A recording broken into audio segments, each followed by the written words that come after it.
चलिए दोस्तों, partnership act का यूनिट 2 प्रोबेबली हमारा लास्ट वीडियो होगा यूनिट 2 का। हम लोग बात कर रहे थे कि भैया कोई नया पार्टनर आ जाए, पुराना चला जाए तो उसके लीगल कॉन्सिक्वेंसेस क्या होंगे, legal consequences of partner coming in and going out. इसमें हमने एडमिशन के बारे में पढ़ लिया था, इसमें हमने एडमिशन के बाद रिटायरमेंट के बारे में पढ़ लिया था। नेक्स्ट हम बात करने वाले थे एक्सपल्शन ऑफ ए पार्टनर। एक बात क्लियर करना, चाहे रिटायरमेंट ऑफ ए पार्टनर हो, चाहे एक्सपल्शन ऑफ ए पार्टनर हो, चाहे इंसॉल्वेंसी ऑफ ए पार्टनर हो, चाहे डेथ ऑफ ए पार्टनर हो, 4 केसेस।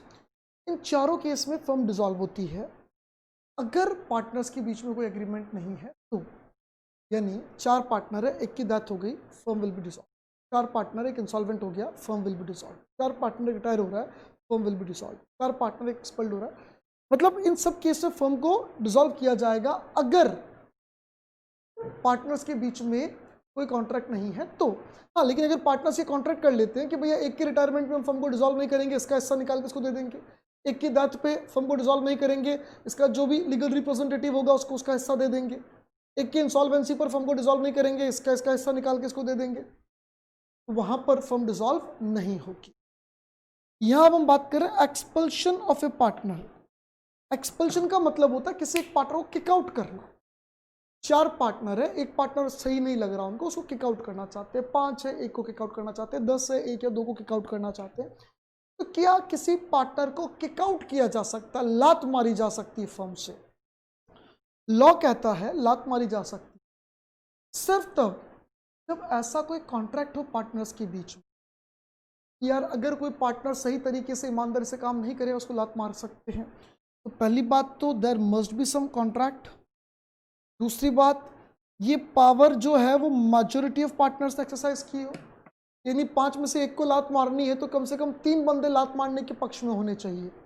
और तीसरा, गुड फेथ में एक्सरसाइज की गई हो।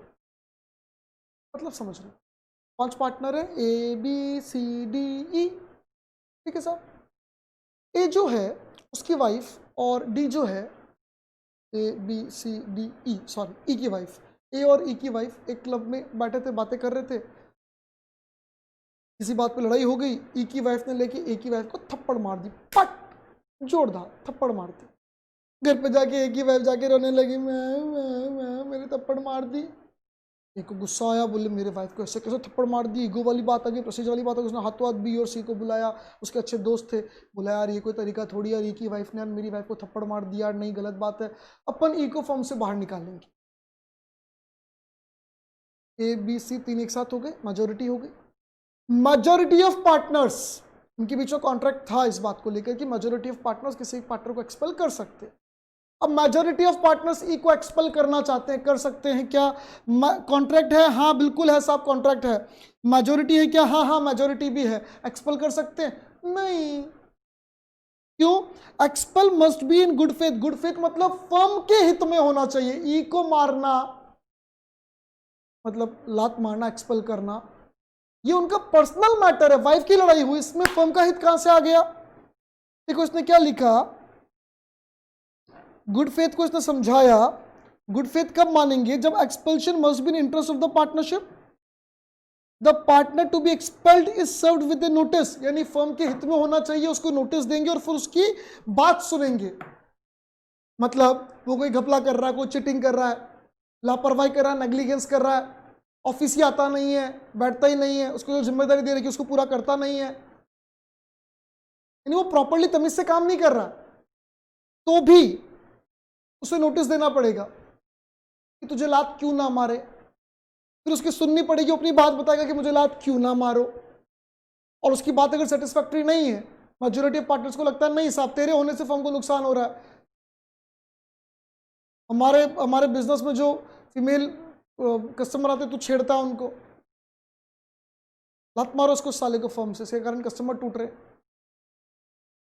ऑफिस ही नहीं आता, मर्जी जिस दिन आता है मर्जी उस दिन छुट्टी ले लेता है, मिला के is not doing in the interest of the firm, तो उसको लात मारी जा सकती है। तो तीनों कंडीशंस फुलफिल होगी तो ही लात मारी जा सकती है। देखो क्या लिखा ऊपर, A partner may not be expelled from a firm by any majority of the partners, यानी कोई मेजोरिटी किसी पार्टनर को लात नहीं मार सकती। सेव मतलब इस कंडीशन में दूसरा एक एक्सेप्शन है, एक पोजीशन है जहाँ पे लात मारी जा सकती है। इस बात को सेव किया जा रहा है, लात मारने को सेव किया जा रहा है। कैसे? In the exercise of good faith, पहली बात good faith of power conferred by the contract between the partners, यानी पार्टनर्स के बीच में कॉन्ट्रैक्ट है, उस कॉन्ट्रैक्ट से पावर मिली है, उस पावर का गुड फेथ में इस्तेमाल किया जा रहा है और किसी पार्टनर को लात मारी जा रही है तो किसी पार्टनर को लात मारी जा सकती है।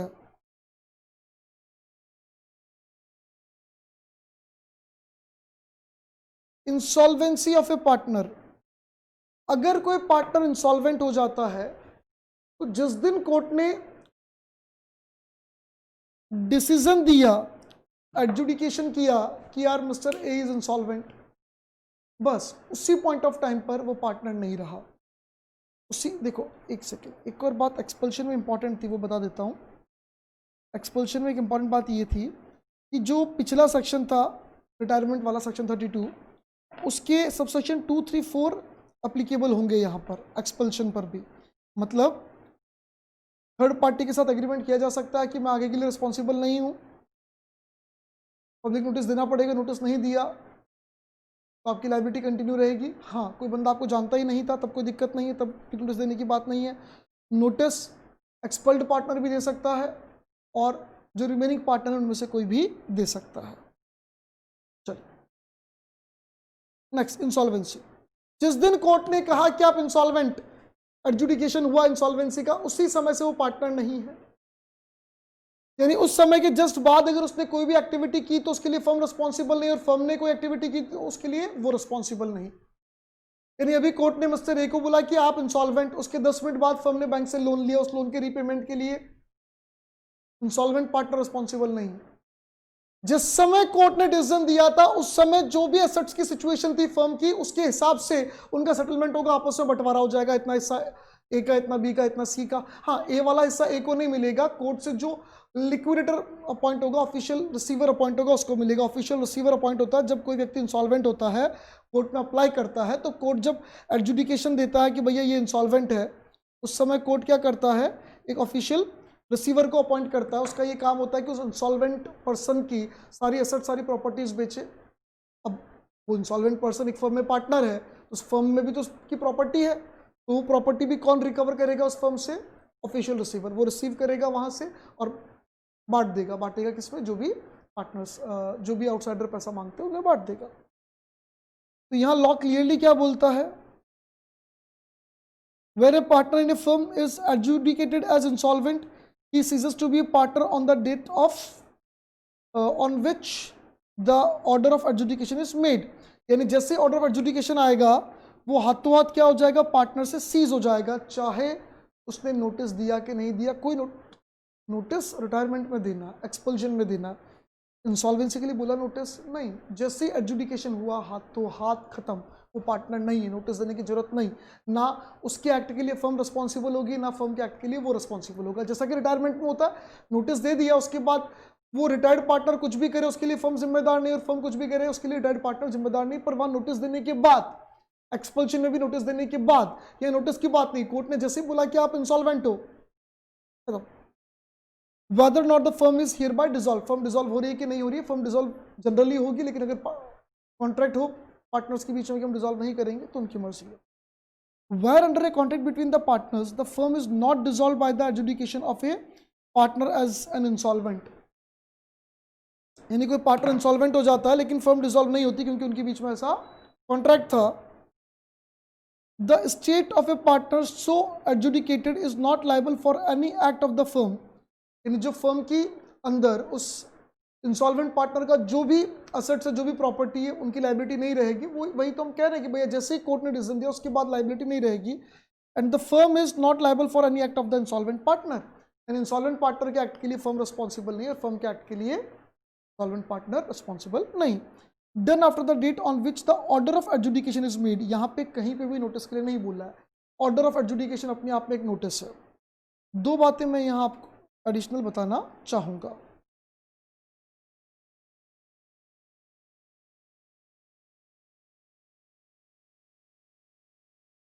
देखिए, दो बातें क्या? पहली बात, पार्टनरशिप फर्म से जो पेमेंट रिसीव करेगा वो ऑफिशियल रिसीवर करेगा, यानी पार्टनर का, अब मतलब जो इंसॉल्वेंट पार्टनर है उसका प्रॉपर्टी पर कोई हिस्सा नहीं बनता, कोई अधिकार नहीं बनता फर्म की प्रॉपर्टी पर। अब फर्म से लेने के लिए कौन आएगा? Official receiver. ऑफिशियल रिसीवर जिस दिन इंसॉल्वेंट का एडजुडिकेशन हुआ उस दिन तक के बुक ऑफ अकाउंट्स चेक करके अपना हिस्सा लेकर जाएगा। पेमेंट करने के लिए कोर्ट की तरफ से आया ना, तो अपना हिस्सा लेकर जाएगा। फर्म के कंडक्ट में वो कहीं भी उंगली नहीं कर सकता, बुक ऑफ अकाउंट्स वगैरह देख सकता है अपना हिस्सा जानने के लिए। दूसरा, कभी कभी उल्टा हो सकता, इंसॉल्वेंट पार्टनर है और उसका हिस्सा पार्टनरशिप में डेबिट है, उसकी कैपिटल डेबिट है, मतलब नेगेटिव कैपिटल है। जनरली क्रेडिट होता है ना, जनरली कैपिटल का अकाउंट या बैलेंस क्रेडिट होता है, debit negative capital.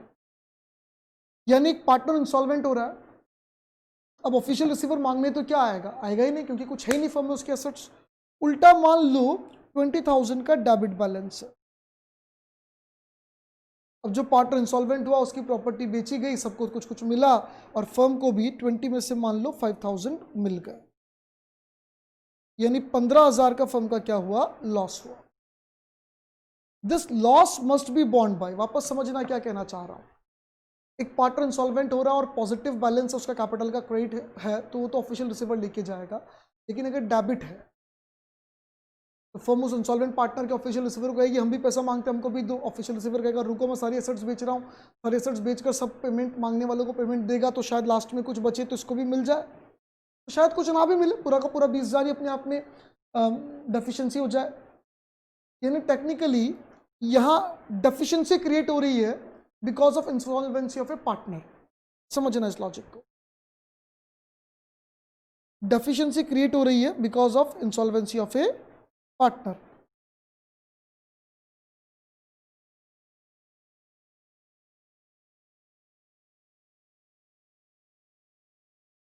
Deficiency created due to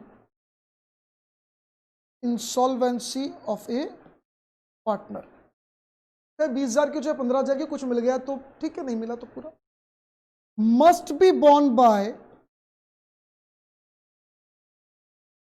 solvent partners. जो सॉल्वेंट पार्टनर्स है, जिनके पास अभी तक पैसा है, फाइनेंशियली साउंड है, जो रिमेनिंग पार्टनर्स है, जो सॉल्वेंट पार्टनर्स है, उनको वो नुकसान भरना पड़ेगा इन कैपिटल शेयरिंग रेशियो। किस रेशियो में भरना पड़ेगा? CSR, कैपिटल शेयरिंग रेशियो में। यानी ABC 3 पार्टनर हैं, इनका प्रॉफिट में हिस्सा 1:1:1,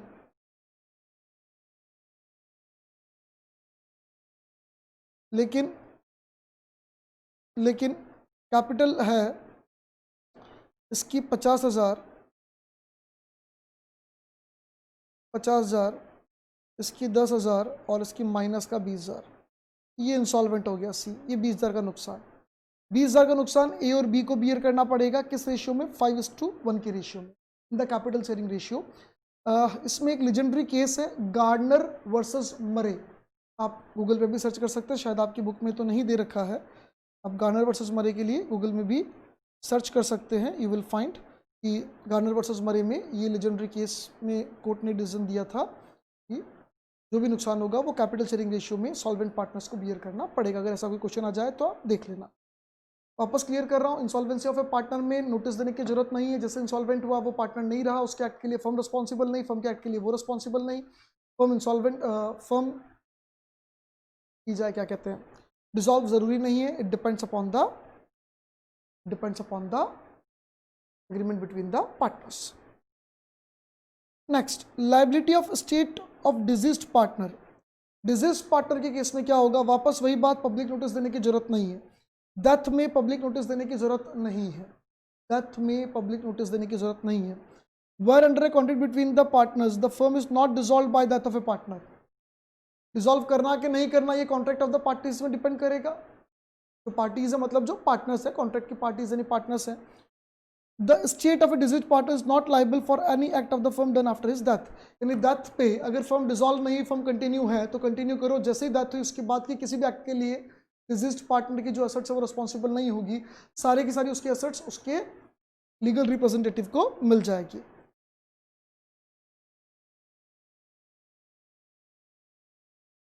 चलिए,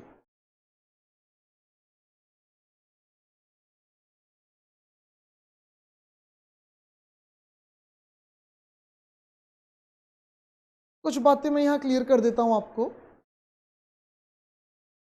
सबसे पहले चलिए, तो फर्स्ट हम क्या देख रहे थे कि अगर रिटायरमेंट है तो पब्लिक नोटिस कंपलसरी है।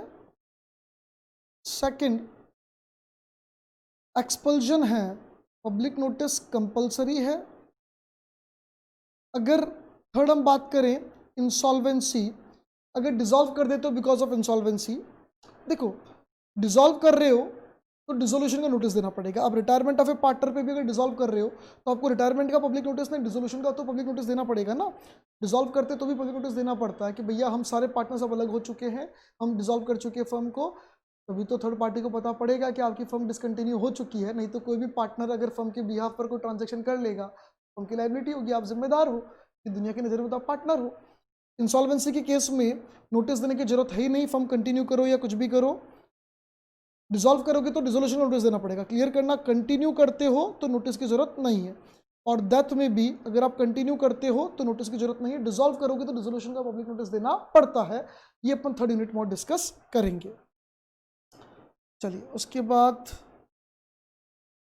एक छोटी सी बात क्लियर करना, यहाँ एक पॉइंट एक गलती से आ गया था, ये गलती से यहाँ पे आ गया था, लाइन यहाँ आनी नहीं चाहिए थी, पर मैं बता देता हूँ इसका मतलब। In case of partnership of two partner, this section shall not apply to partners of two partners which is automatically dissolve by death of one of them.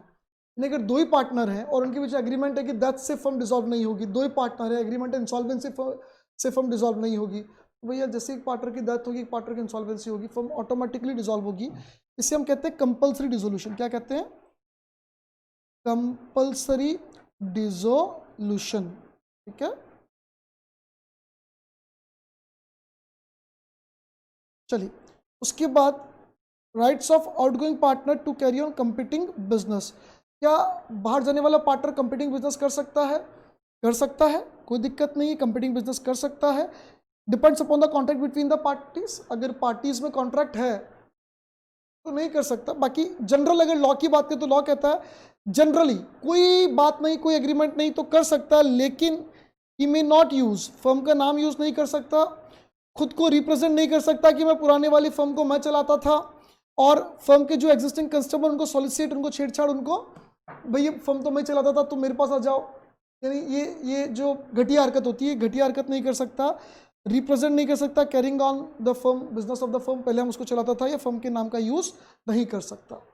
हाँ, अगर एग्रीमेंट है कि फर्म के नाम का यूज कर सकता है तो कर सकता है। एग्रीमेंट है कि तू बोल सकता है कि भैया मैं पहले उस फर्म का पार्टनर था तो बोल सकता है। एग्रीमेंट है कि तू कंपीटिंग बिजनेस ही नहीं कर सकता तो नहीं कर सकता। हम पहले पढ़ चुके हैं, agreement and restrain of trade वाला जो कॉन्ट्रैक्ट एक्ट का कंसेप्ट था वो यहाँ नहीं लगेगा, और एक पार्टनर कंपीटिंग बिजनेस नहीं कर सकता है अगर पार्टनर्स का ऐसा एग्रीमेंट है। अगर एग्रीमेंट है पार्टनर्स के बीच में तो जैसे ही कोई partner ceasing to be partner होगा, will not do any competing business specified period और within specified local limits में नहीं कर पाएगा। Rights of outgoing partner, section 37 जो है, आउटगोइंग पार्टनर मतलब रिटायरमेंट और डेथ पर लगता है, रिटायरमेंट एंड डेथ पर, एक्सपल्शन वगैरह। ये कहता है कि अगर पार्टनर का जो भी डिजीज पार्टनर है या कोई otherwise cease to be partner हुआ, नहीं रिटायरमेंट हुआ या एक्सपल्शन हुआ, सर्वाइविंग और कंटिन्यूइंग पार्टनर को उसका पेमेंट करना पड़ेगा of the firm with the property of the without any final settlement of accounts between them and the outgoing partner or his estate. Then in the absence of a contract to the contrary, the outgoing partner or estate is entitled at the option of himself of his representative, profit CSR में बटेगा यहाँ पर, may be attributable to the property of the firm or interest of 6% ratio। देखो मैं यहाँ clear कर दूँ, अगर कोई आउटगोइंग पार्टनर है और आउटगोइंग पार्टनर को बुक ऑफ अकाउंट सेटल करके उनका प्रॉपर्टी का हिस्सा बनाकर, या तो आप उनके लोन अकाउंट में ट्रांसफर कर दो, बिजनेस पार्टनर है, आप बोल दो भैया अभी हम पेमेंट नहीं कर पा रहे हैं, अब लोन अकाउंट बना के ट्रांसफर कर दो। आप लोन अकाउंट भी नहीं बना रहे हो, फाइनल सेटलमेंट नहीं किया आप लोगों ने, फाइनल पेमेंट नहीं किया रिटायरमेंट के बाद भी, डेथ के बाद भी, तो या तो 6% पे इंटरेस्ट या CSR में profit, capital sharing ratio, capital जिस दिन रिटायरमेंट जिस दिन डेथ हुई उस दिन का जो कैपिटल शेयरिंग रेशियो बनता है उसमें प्रॉफिट, जो आउटगोइंग पार्टनर उसके ऑप्शन पे वो चाहे जो ले सकता है, CSR में प्रॉफिट भी ले सकता है या 6% पे इंटरेस्ट भी ले सकता है। Provided that where contract between the partners an option is given to surviving or continuing partner to purchase the interest of deceased or outgoing partner that the option is duly exercised। यानी ABC partner थे, C retire हुआ, C ने A को बोला कि तू मेरा हिस्सा खरीद ले और एग्रीमेंट हो गया कि A ने खरीद लिया। अब क्लियर करो, firm is not responsible to make payment to C अपना हिस्सा A को बेच चुका पर्सनली, तो अब A जिम्मेदार है। The state of the disease partner और outgoing partner state as the case में B is not entitled to any further, उसको कुछ भी फर्दर नहीं मिलेगा क्योंकि वो अपना हिस्सा ए को बेच चुका। अब ए जाने ए का काम जाने, ना तो रिटायर्ड पार्टनर को ना डिजीज पार्टनर की स्टेट को यानी उसकी संपत्ति को उसके लीगल रिप्रेजेंटेटिव को कुछ भी नहीं मिलेगा। Assuming to act in exercise of the option does not in all material respect comply with the terms of thereof, he is liable to accounts under the foregone provisions। ठीक है, अगर उसको proper उसका हिस्सा नहीं मिल रहा है तो वो पैसा मांग सकता है। तो सेक्शन 37 बहुत सिंपल सी बात करता है, जो भी आउटगोइंग पार्टनर है चाहे रिटायरमेंट से चाहे डेथ से चाहे कैसे भी, तो उसको तो भैया उसका हिस्सा मिलना चाहिए। हिस्सा नहीं मिला तो कैपिटल शेयरिंग रेशियो में प्रॉफिट लेगा। कैपिटल शेयरिंग रेशियो कौन सा निकलेगा, जिस दिन रिटायरमेंट, जिस दिन डेथ, जिस दिन इंसॉल्वेंसी जो भी हुआ है उस दिन का जो कैपिटल का हिस्सा था, तो जो कैपिटल बैलेंस बन रहा था उसके अकॉर्डिंगली CSR में या 6% प्रॉफिट। हाँ, अगर सेटलमेंट हुआ है, पार्टनर ने आपस में सेटलमेंट किया, एक पार्टनर ने दूसरे पार्टनर को अपना हिस्सा बेच दिया है या डिजीज पार्टनर ने लीगल रिप्रेजेंटेटिव ने हिस्सा बेच दिया, तो इन दैट केस फर्म जिम्मेदार नहीं है, वो आपस में सेटलमेंट कर ले। ये हमारा सेकंड यूनिट खत्म होता है। थर्ड यूनिट के लिए हम नेक्स्ट में वापस डिस्कस करेंगे। छोटा सा एक टॉपिक और बाकी है सेकंड यूनिट का, revocation of continuing guarantee by change in firm. Continuing guarantee के केस में चेंज इन फर्म में क्या होता है, बहुत सिंपल सा लॉजिक है, बहुत सिंपल सी बात है, आप समझना। अगर कोई फर्म ने कंटिन्यूइंग गारंटी दे रखी है, व्हाट इज कंटिन्यूइंग गारंटी, पहले तो आप ये समझो कंटिन्यूइंग गारंटी क्या होती है।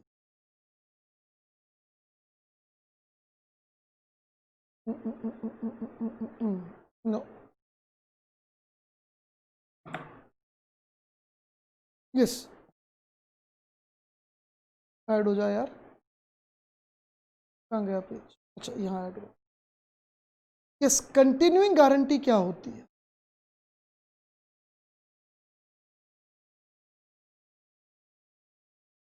ABC फर्म है, कोई मिस्टर एक्स है, मिस्टर एक्स को मिस्टर जेड से कुछ काम था, जेड बोलता मैं तुझे जानता नहीं, तुझे विश्वास नहीं, फर्म ने बोला हमारी गारंटी। अब ये गारंटी दो तरह की हो सकती है, एक तो सिंगल ट्रांजैक्शन की, अभी आप गुड्स दे रहे हो या जो काम कर रहे हो उसके लिए, एक होता है कंटिन्यूइंग, हमेशा के लिए। यानी जेड कोई सप्लायर है, उससे रॉ मटेरियल एक्स रेगुलरली खरीदेगा और ABC ने बोला कि जब जब जो खरीदे दे देना, हमारी जिम्मेदारी है। हाँ, कंटिन्यूइंग गारंटी में लिमिट हो सकती है कि अप टू 1 लाख क्रेडिट आप दे सकते हो, हमारी जिम्मेदारी है। एक होता है सिंगल ट्रांजैक्शन गारंटी की, अभी आप उसको गुड्स बेच दो, हमारी जिम्मेदारी, एक बार के लिए, सिंगल टाइम के लिए, अगली बार नहीं, सिर्फ अभी के लिए। तो कंटिन्यूइंग गारंटी अगर किसी फर्म ने दे रखी है या फर्म के बिहाफ पर किसी और ने दे रखी है, दोनों बातें, या तो फर्म ने दे रखी है या फर्म के बिहाफ पर किसी और ने दे रखी है, दोनों बातें हम यहां देख रहे हैं। क्या लिखता है, according to section 38 a continuing guarantee given to a firm or to third party in respect of the transaction of a firm। यानी किसी ने फर्म को दे रखी है, फर्म ने किसी के बिहाफ पर दे रखी है, in the absence of an agreement to the contrary revoked as to future transaction from the date of any change in constitution of the firm। यानी एडमिशन, रिटायरमेंट, डेथ, इंसॉल्वेंसी, ये सब constitution change करते हैं तो future transaction तो revoke हो जाएगी। यानी हमने कंटिन्यू गारंटी दे रखी थी, पार्टनर रिटायर हो गया, तो जिस दिन रिटायर हुआ, जिस दिन पब्लिक नोटिस दिया, उस दिन तक जो जो ट्रांजैक्शंस हुए उस गारंटी के कारण, उसके लिए फर्म की लायबिलिटी बनती है कि फर्म रिकवर कर सकती है, जो भी पोजीशन है फर्म की लायबिलिटी बन रही है कि जो भी अधिकार बन रहा है उस दिन तक के लिए, उसके आगे के लिए नहीं। यानी कंटिन्यू गारंटी जैसे कॉन्स्टिट्यूशन चेंज होगा अपने आप क्या हो जाएगी, रिवॉक हो जाएगी, अपने आप खत्म हो जाएगी। थैंक यू दोस्तों, ये सेकेंड यूनिट हम लोगों ने पूरा पढ़ लिया। छोटे छोटे बहुत सारे टॉपिक्स थे, इनमें से क्वेश्चंस आने के चांसेस तो रहते हैं और आपको मगअप करने पड़ेंगे और बहुत सारी चीज़ें बहुत कॉमन सी भी थी कि ठीक है, एडमिशन के समय, रिटायरमेंट के समय पार्टनर्स की क्या लाइबिलिटीज़ बनती है, क्या ड्यूटीज़ बनती है, इन सबको लेकर जो हमने बात बोली कि भैया जो पार्टनर जिस समय है उस समय के ट्रांजैक्शन के लिए लाइबिलिटी बनती है, ये बात बार बार आई हमारे सामने। और हर बार एक ही जैसी चीज़ें हैं, लेकिन लॉ की लैंग्वेज हर बार सेम नहीं है। आपको याद करना पड़ेगा, आपको रटना पड़ेगा। तो क्लियर करें दोस्तों, सेकेंड मिनट हमारी ख़त्म हुई है। छोटे छोटे टॉपिक्स बहुत सारे हैं, कंसेप्चुअली ईजी हैं, पर लैंग्वेज वाइज हमको रटने तो पड़ेंगे। उम्मीद करता हूँ आप सभी रटेंगे और एग्जाम में अच्छे से लिखेंगे। देखो, कोई मुझे पूछे कि सर नंबर कैसे मिलते हैं, समझ के रट के, मेरा हमेशा एक ही बात कहना होता है, नंबर मिलते हैं समझ के रटने से। पहले समझो फिर रटो, बिना समझोगे, मतलब अगर समझोगे नहीं तो रट नहीं पाओगे। एक बार प्रॉपर्ली समझ लिया तो रटना वैसे भी बहुत आसान हो जाता है। अगर आपको बेस्ट स्कोर करना है तो समझ के रटना पड़ेगा। समझोगे तो क्वेश्चन समझ पाओगे, समझोगे तो कंटेंट समझ आएगा, समझोगे तो एग्जाम में क्वेश्चन फेस कर पाओगे, और रटोगे तो बहुत अच्छी लैंग्वेज में अपनी समझी हुई चीज़ को आप लिख पाओ। नंबर दोनों ही चीज़ों से मिलते हैं। आप बहुत अच्छा समझ लो और लैंग्वेज ठीक ठाक लिख दो, बहुत अच्छे नंबर नहीं मिलेंगे। तो मैंने समझा दिए सारे पॉइंट्स, कॉमन पॉइंट्स थे, सिंपल पॉइंट्स थे। रटना तो पड़ेगा दोस्तों आपको। फिर भी कोई डाउट हो तो आप मेरे से कम्युनिकेट कर सकते हैं। थैंक यू, बाय बाय, जय हिंद, जय भारत।